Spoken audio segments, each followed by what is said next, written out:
to the Leadership Heart Podcast with Sandra J. Horton, the Growth Catalyst.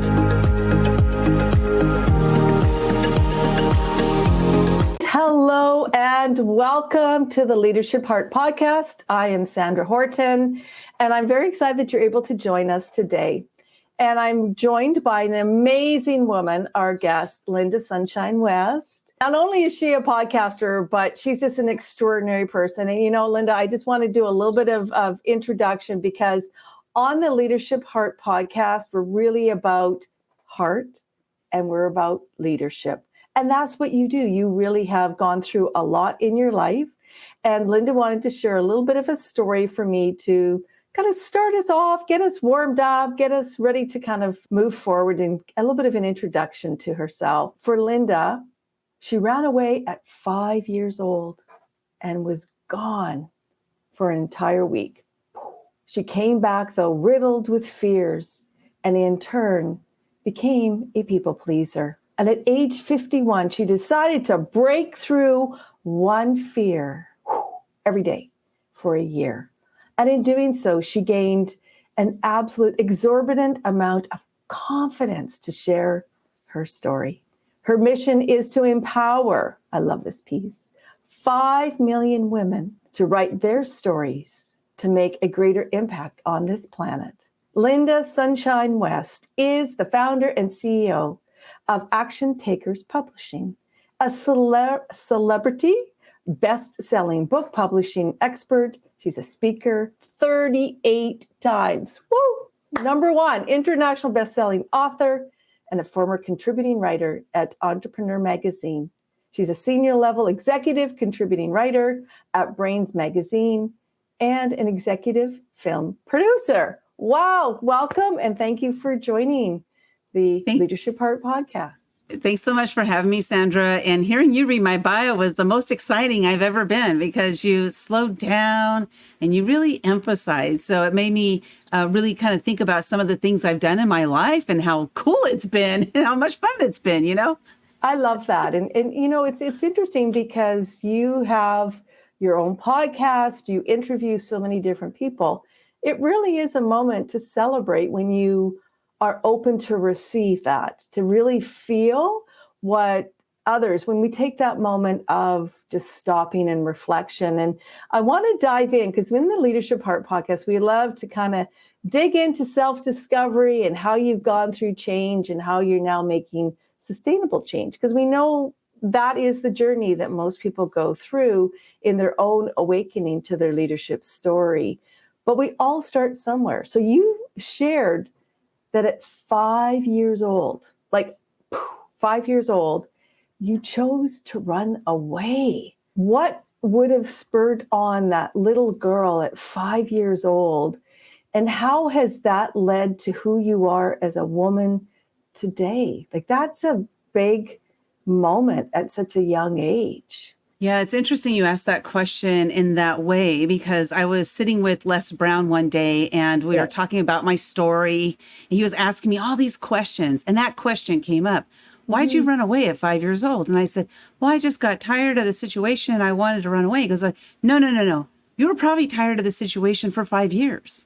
What was different about that day that made you pull the trigger, right? And actually run away? Well, what I've discovered about myself, since that time is that I'm the kind of person that can take it until finally I blow my top. And that's what happened. At 5 years old, I was exhibiting that personality trait that I can take it all. And then one day when I am just fed up, I'm out. I just check out. And it's a good realization to come to today because I don't let it get to that point anymore. So what happened in that household is that it was a very volatile, abusive, alcoholic household. My dad was extremely abusive, and it was just something about that day that I was like, I'm out of here. I'm leaving. I just went to the neighbor's house. So I was in a safe environment, and I was just playing Barbies with my friend Kathy. That's for me. I was like, I'm out of there. I'm just going to play Barbies and have some fun. But what I didn't know is that my mom knew where I was. As a 5-year-old, nobody came to get me. And my belief that got locked in tight at that age was that they didn't come to get me because they don't love me and they don't want me around. That's so heartbreaking, but it can happen because you're 5 years old and you're just processing what you're experiencing without really understanding at that time. Wow. So when your mom and your caregiver did come and get you, you must have had that sense of relief, like, wow, it's about time, Mom. And I kind of reflect back in my own life. I was pretty similar, actually. I would just allow, and then I'm out. And I remember the one time that I did that, I was a young preteen. My dad was a veterinarian, very calm, nice, gentle soul, wouldn't, hurt anyone. I remember his ears went red and he's like, I had my bag packed and I was marching out that door and I wasn't stopping. And he says, you get back in that house. And it's the only time that my parent, and it's interesting, isn't it? It's like something just in my mind just clicked. And I said, I want to leave. Fear is interesting, isn't it? Explain, because I know fear has been some of the things you've taken on now to really stand in your power is confronting that fear, that place within ourselves. So can you help us understand, like, how have you stood up to fear and how did you take that experience to say, no, I'm gonna face this? Yeah, well, what's interesting is what happened is when I did go home, at 5 years old, my mom knew where I was. She called the neighbor and she said, Linda's been gone long enough. You can send her home now. And so I came home literally with my tail between my legs and my head bent down. I walked around like this until I was 51. I wouldn't look people in the eyes. And it was even so bad to the point I was so fearful of people. And this was because of my dad. My dad had this angry face all the time. I saw my dad in other people. So if I would catch eye contact with anybody, it didn't matter who it was, friend or foe, that the second we would catch eye contact, I would immediately look away. I couldn't look at people in the eyes if they were connected with me. So I could look at your eyes if you were looking over there. You started connecting with me. I was out. I just could not handle that. What happened is I created a lot of fear in my life, fear of so many different things, fear of failure, fear of success, fear of judgment, fear of, making an embarrassment of myself, all these different fears that I had. And what I did at age 51, this was a pivotal year in my life, is as I was driving to work one day, it was my 36 years in the corporate world, and it was my 49th job. And as I'm driving to that 49th job, working for a judge in the Court of Appeals, I worked my way up the ladder. Yeah. As I was driving to that job, I was like, oh my God, I hate my life. Why am I here? What am I doing? What's my purpose? Why am I on this planet? I have no value. I just truly believed I didn't have any purpose to be here. That day when I got to work, there was a Facebook post and it said, I'm a life coach. I took some time off. I'm getting back into it. I'm looking for 5 women who want to change their lives. I didn't know what a life coach was, but I knew one thing. I wanted to change my life. I raised my hand to work with her, and I worked with her for 5 months. 5 seems to be like a common theme here in my life. Yeah, it was like 5 seems to be your number. Yeah, exactly. And so I worked with her for 5 months, and it was astronomical. I'm a good student. I did all of my homework. So every week I was making vast improvements and change, transformation. And then after that 5 months was done, I was by myself, and I thought, that I learned everything I need. I was 1 month by myself, December of 2014. January 1st, 2014. I woke up that morning and something was different. It was a realization I had. I have so many fears that are stopping me from living. I'm going to break through one fear every day this year. I put myself on that journey, and that was the greatest transformative year of my entire life. It's been incredible. I just imagine that, just take that in every single day. You made a choice to confront a fear. Yeah. I could imagine, where did you start? It's just where do you start? Yeah, well, I didn't have a plan. It was literally like one of those ideas that popped into my head. Did I know I was going to commit to it? No, but I wanted to. And so instead of calling it a New Year's resolution, I called it a New Year's commitment. So it was a commitment to myself to I like that. change.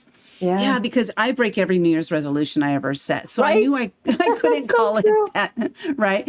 And so what it looked like is every morning before I get out of bed, I'm going to ask myself a simple question. And this question has to be answered before I will get out of bed. And the question was 3 words: what scares me? Then I would lay in bed and I would wait till the fear popped into my head. Whatever that first fear was my commitment to break through it that day.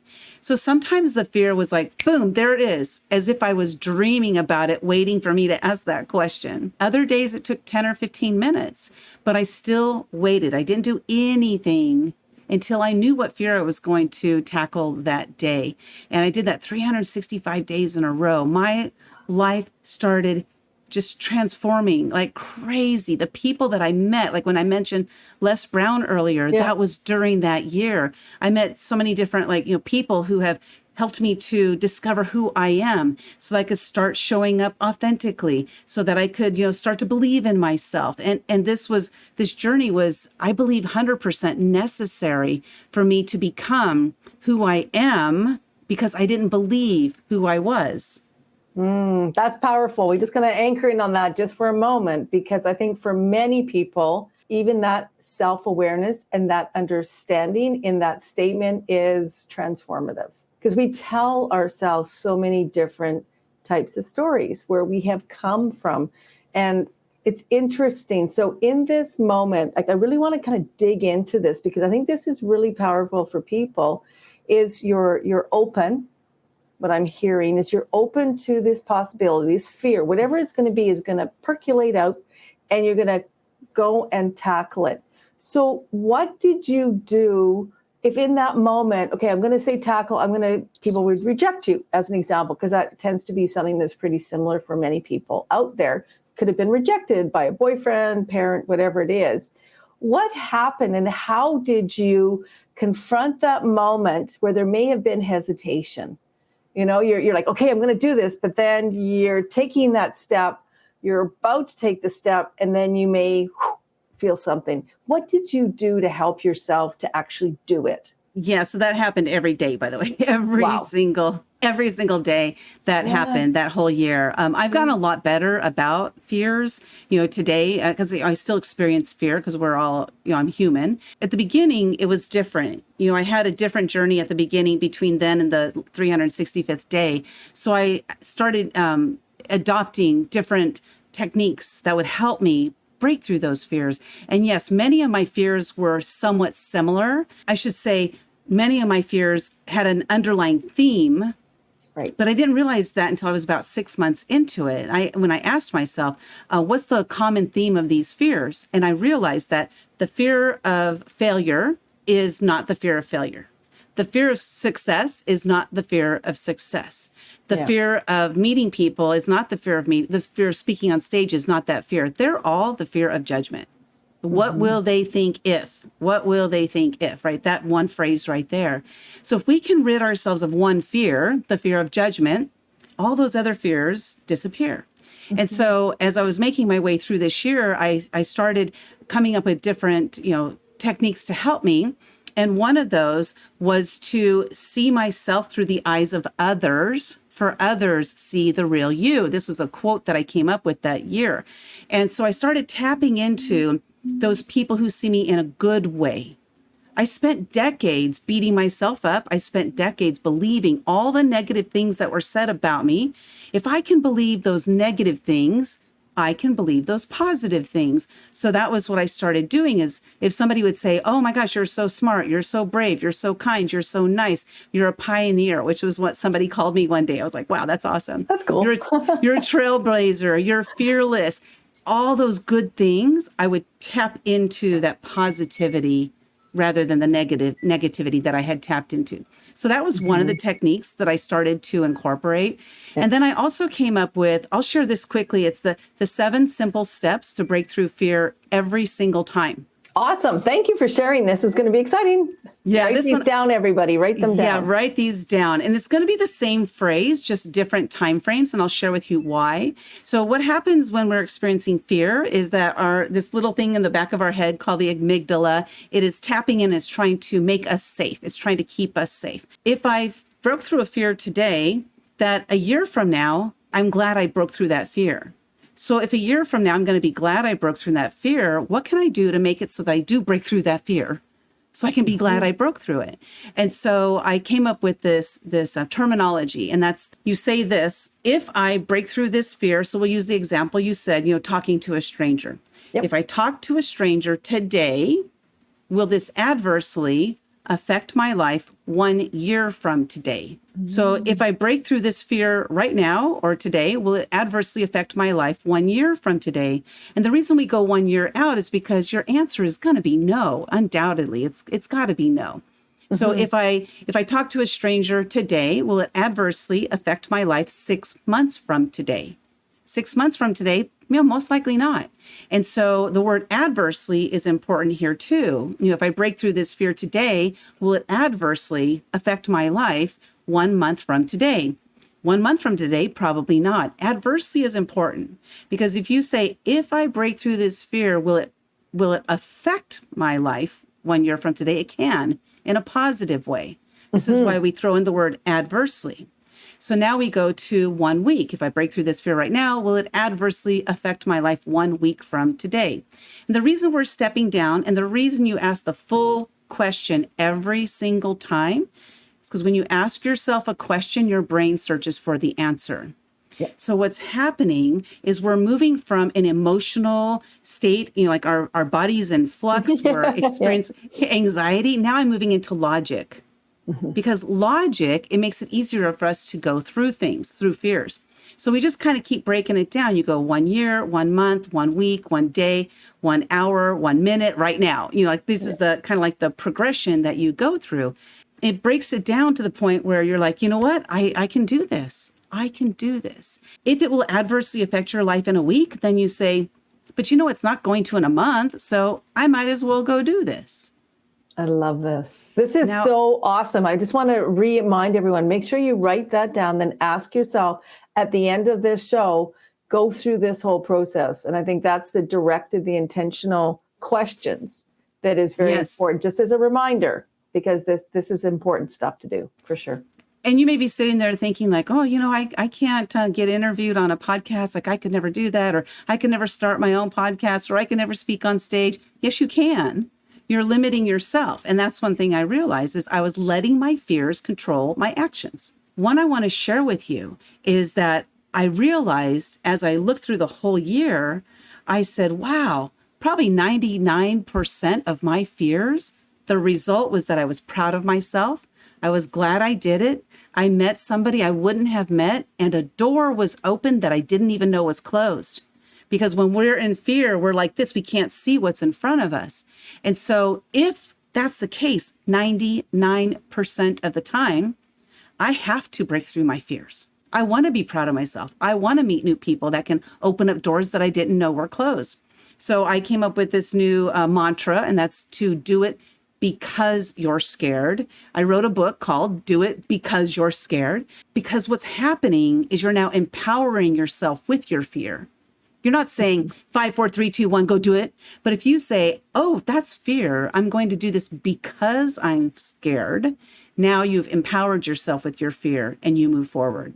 I absolutely love that. And that's a critical reframe.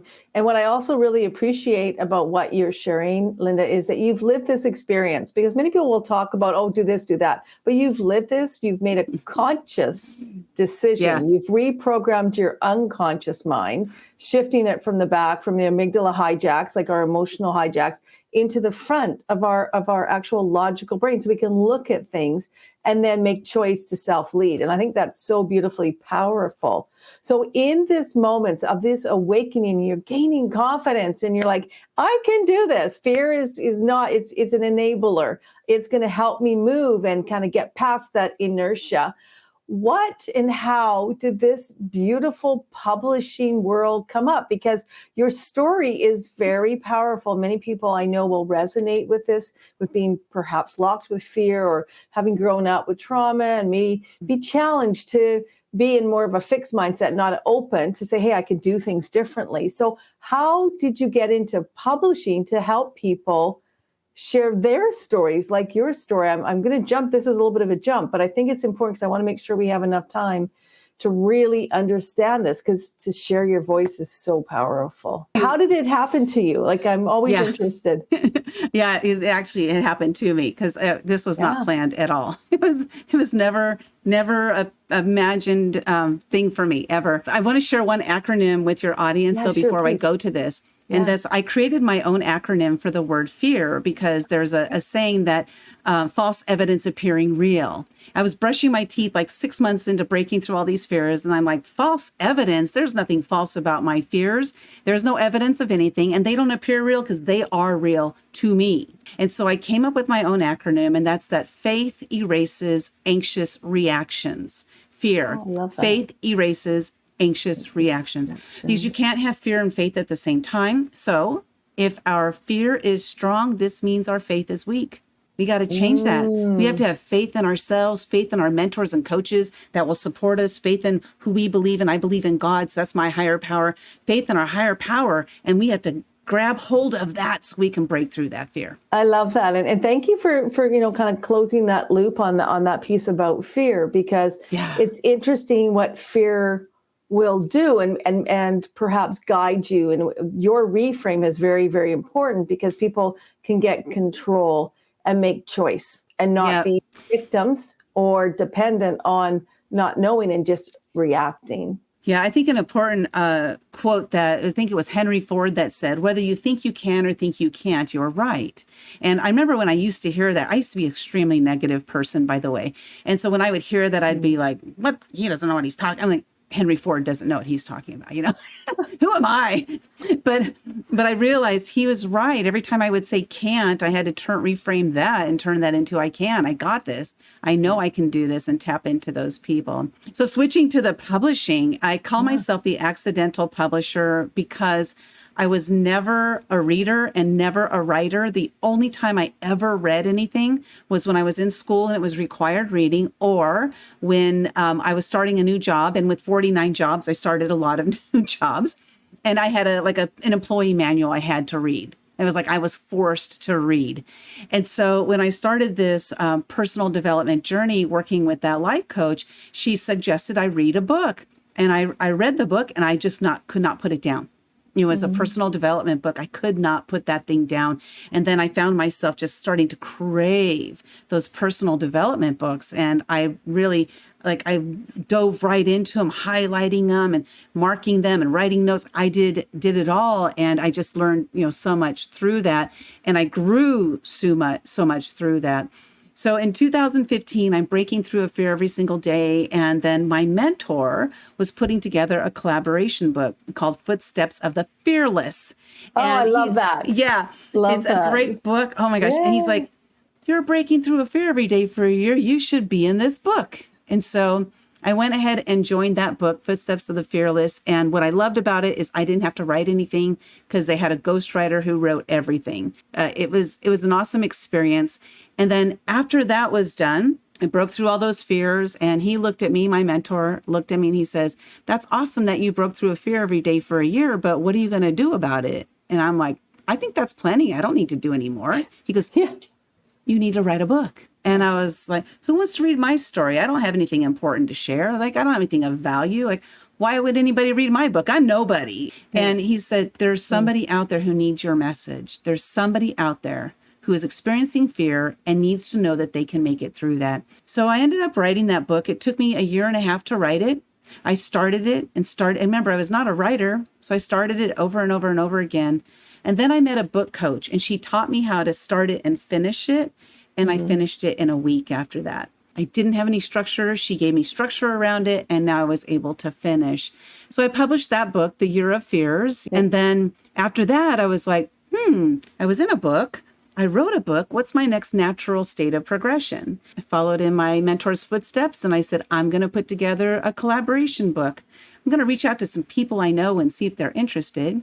So I reached out to the founder of UGG Boots, the inventor of the credit card magnetic strip, and the creator of the Make-A-Wish Foundation. And I said, I'm writing a book called Momentum, 13 Lessons from Action Takers Who Changed the World. Will you take part in it?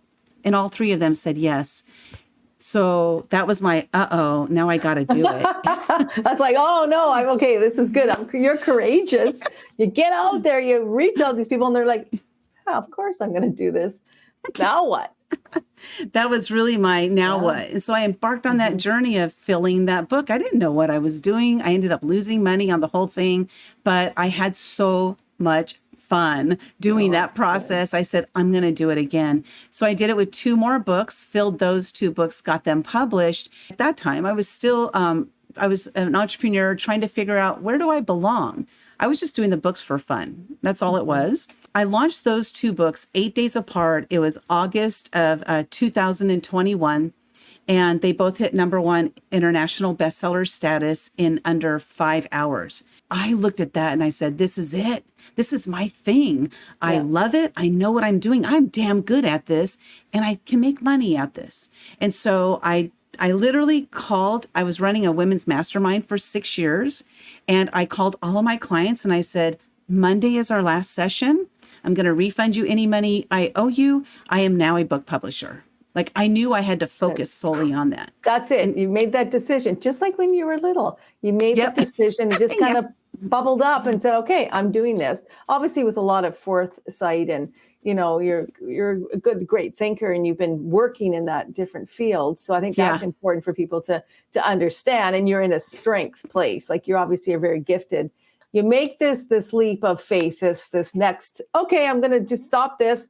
I'm going to change. I'm going to pivot. So that's a change. That's a big thing, because a big thing for us here at Leadership Heart Podcast is managing that change. So what impact did that have on your relationships, your family members, things like that? Like, how did you navigate that? Because that's a key piece when we make a new choice. That's a great question, because by that time, I was so confident in myself and my own abilities. It took me a long time to get there, to believe in myself, to know who I am, that I had built a strong foundation. I'm saying this because there was a time during my personal development growth, a couple of my sisters accused me of something like that was bad. And I let it knock me off of my foundation because my foundation was built on sand. I decided when they knocked me off that like I have to extricate myself from them. So I extricated myself from a couple of my family members so I could build a strong, firm foundation that no matter what they said or did, they couldn't knock me off. And that was, oh my gosh, I'm talking about strength. You know, like I took a lot for me to do all of that. And I'm so glad I did, because our relationship is a lot better now. They believe in me way more than they ever, because they still see me as that 5-year-old. And I had to prove myself that I'm no longer that 5-year-old. I'm a strong woman. I know what I want. This is what I want. You either be proud of me or not. Either way, it's okay, because I knew who I am. I know who I am. And I just show up as that person every day. That, again, is a foundational moment of self-care, of setting boundaries, of saying no. And it's okay to say no, putting yourself first. It's interesting as we're developing, you know, we're unpacking the onions, right? We're layering into different things, especially if we've come from a trauma story or childhood situations where it may not have been wonderful and loving and glorious, to trust, to actually say, hey, no, I actually deserve this. And I'm going to be courageous and I'm going to stand up on my own and I'm going to change and I'm going to tell you, this is what I'm doing, without expectation of having to have it pushed back, like to actually feel like they have to tell me. It's from within. It's okay. As long as I love myself and I care about myself, that's enough. That's a huge moment, Lynda. It really was. And the word you used there that I absolutely love to talk about is boundaries. Because we talk about setting boundaries all the time. Like, you know, people talk about it with their kids, with their work, with their job, with their clients. Boundaries, boundaries, boundaries. Setting boundaries is easy. it's upholding the boundaries that's hard. And so we can set boundaries all day, but personally know a lot of parents that my parents were like this. They would set the boundary, I would break through the boundary, and then they would set a new boundary. So I learned that I could just keep breaking through that boundary. That's what I learned as a kid. And I would get a lot of times get what I wanted because of that. My parents kept pushing the boundary out. And so what I did then as a parent is I went the opposite. And I said, this is the boundary. You can never step past it. This is the wall. Exactly. Exactly. You cannot, because I know what it did to me as a child is it helped me to see that you could always just keep pushing people's boundaries. And I don't think that's a good way to be, but that was what I learned. And so I remember one day, my daughter, she was 17. I have 2 kids, and my daughter was 17 on the verge of turning 18, like in a month. And she asked me a question and I answered it with no. And then I came back like the next day. I thought about it. I came back the next day and said, you know what? I changed my mind. I decided yes. And she said, Mom, you can't change your mind. You never change your mind. And I said, yeah, but you're almost an adult now. Things are different once you become an adult because you have your own thoughts and I need to allow you to, be an adult. I might not have raised my children the best way, but I was really good about setting those boundaries. They were so important to me to set them and uphold them because of how I grew up. It's interesting, and it kind of brings me into the whole piece about sustainable impact, because by having those boundaries and knowing your values, knowing how for you, you'd like people to, relate to you, to interact, to have perhaps show love or kindness, whatever things are most important to you.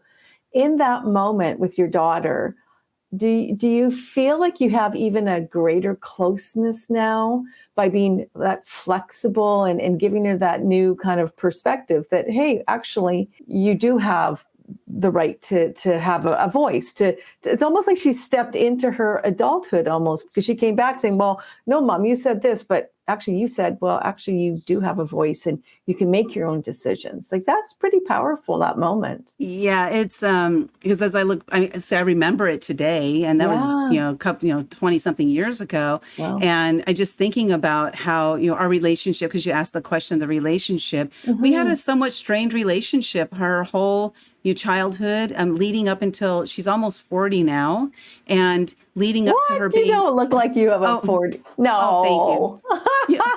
Wow. Thank you. Good for you. That's Thank awesome. you. Keep it coming. Yeah. Legit. That's awesome. I would not have guessed. It was until she was probably about 38 that the relationship started turning into a better relationship between the two of us. Now, see, because I was not in the personal development space until I was 51. Right. And so at 51 is when I started, developing, and she started developing at about probably age 35, 36 is when she started doing her personal development. I remember one day I just love this. This was one of my greatest moments because just the way I handled it. I'm so proud of myself. She came to me one day and she goes, oh my God, my friend Kalina and I were going to do this meditation thing. Now, she was never into that before. And then she heard about this guy and she says, have you heard of this guy? His name is Tony Robbins. He does these meditations and all this. And I'm like, so I just kept quiet and I was like, oh, that's really cool. Because in the past I would have guided her without asking if she wanted to be guided. And so I was just proud of myself of how I responded, but she was so cute. Like, have you heard of this guy named Tony Robbins? And then she came to me a couple weeks later and said, hey, let's do a meditation together. And that was when I knew that she was growing. She was opening up to actually to take in new, and then she was inviting you in. I got goosebumps. That's so beautiful. I know. I got tears in my eyes just remembering that. Thank you for sharing. Because people who listen to this, your experiences with your kids and as a woman, a woman who's going through changes, we're always growing and learning and finding our leadership story, our own personal leadership story is what I always ground into. Doesn't matter where you are, what age you're at. And mine was very similar as well to yourself, Lynda, that I had my aha moment that, released my early childhood trauma stories and everything became clear, but I was almost at 50. And it's interesting. And when I look back now what I love about your story, you just said about your daughter, which is beautiful, is our kids are watching, especially our younger daughters who are watching us. As you've changed, she's changed because you've given her the permission to experience, to open up, to try. And that is such a beautiful gift to give to your daughter. And I'm so thrilled that you shared that. It's so beautiful. Yeah. And it really is an amazing thing, because as I look back on my own life and how how negative I was for so many years, I remember looking at people who had a big smile on their face. They would talk about joy and laughter and happiness and all this, and I was like, those people are all full of it, They're full of something. Yeah, because I didn't believe that you could truly be happy. And one of the things I say now is like, I didn't know I was in the darkness until I was in the light. I was in darkness for 51 years. And then finally that little pinhole made its way through that darkness. And that was my life coach. She was the one who helped me see that there's another world out there. Maybe there is something to that happiness. And now I'm living it every day. It's a complete transformation that I've gone through. And this is because I have given myself, like you mentioned, permission. I've given myself permission to step into who I really was. One thing I'd love to share about leadership, and I found this something interesting that I started kind of looking back. I like to look at my past to see where I really was that I didn't see that I was because I didn't believe in myself. Yeah. But at age, in seventh grade, when I was in seventh grade, I was the treasurer for our band. So I was in band. I played flute for many years. Oh, very cool. In seventh grade, I was managing all of the money that was coming in and out of the band. Like I was in charge of it. I had somebody who oversaw it, but she hardly even checked me out, whatever. But I kept track of everything. And in those days, we didn't have computers, so it was all on paper. So I was tracking all of the money going in and out as a seventh grader. Now, I never saw that as anything that was a big deal because I didn't know that it was a big deal. Nobody ever made a big deal of it. I was just doing something somebody asked me to do. But just the fact that the band director asked me to do that meant he saw something in me. But I didn't see it in myself. So I didn't know that I was a leader until I was probably about age 56. That's a beautiful awareness moment that, looking back, and we don't have to stay back there too long, but it's interesting when we look back and see where we did show our leadership, but it's not until we actually integrate it, to actually accept it, to say, wow, I actually have done it. I've been a leader in all these different ways. And I do believe that whether it's a timeline regression or a quick visit backwards, but then stay in the present moment, take what's worked, some of the resources, bring it into your current, purpose is really important for sure.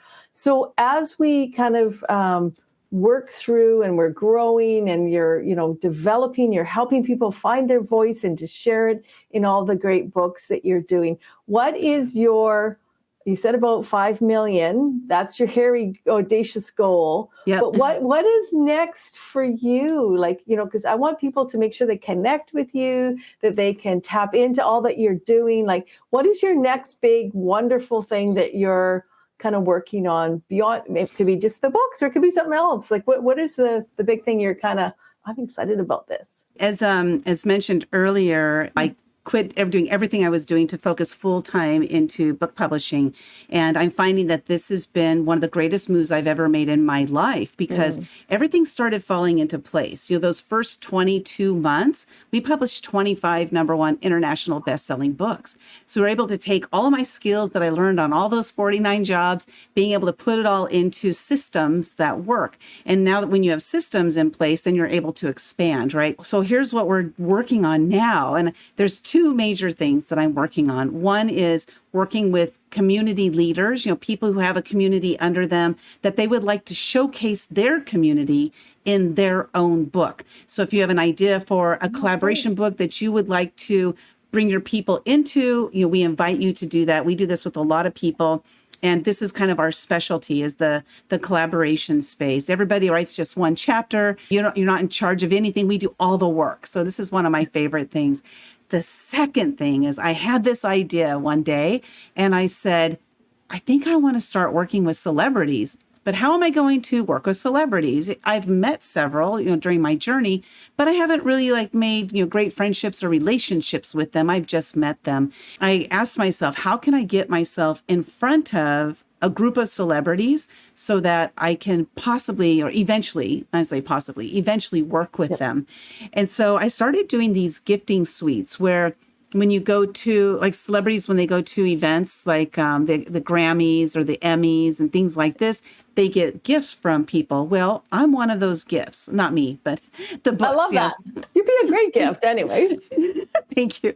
So the gift is that we ghostwrite and we publish their story. That's a gift that we're giving to them. Cool. And so my thought was that what we'll do is I'll show up at these events. So I'll gift this and we'll see if anybody takes us up on it. So right now we have 2 celebrities that we're currently actively working with, but I have 30 celebrities that I'm in talks with about making this happen. Congrats. Thank you. And then the vision is that then leads to the A-listers, because the ones that we're working with they're not all really well known yet. Yeah. But they will be. And the A-listers, they know them. And so this is kind of like that vision for that. I'm always looking at how can we expand what we're doing in a fast way? Because I'm 61. I'm not going to be here another 80 years, right?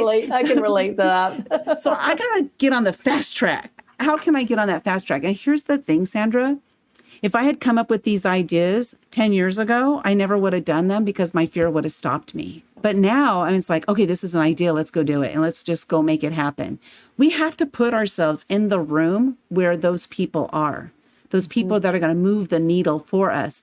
So I've showed up at the ESPYs recently. I showed up at the Grammys, at the Oscars. I'm showing up at the Rock and Roll Hall of Fame inductee ceremony, showing up at all these different events where the celebrities are, and I'm gifting them this gift. This is going to propel us into the stratosphere, I love it. I mean, it's so courageous and it's very intentional. It's building good habits. It's focused. I'm all about activators with, as you know, with my book, Activate Success.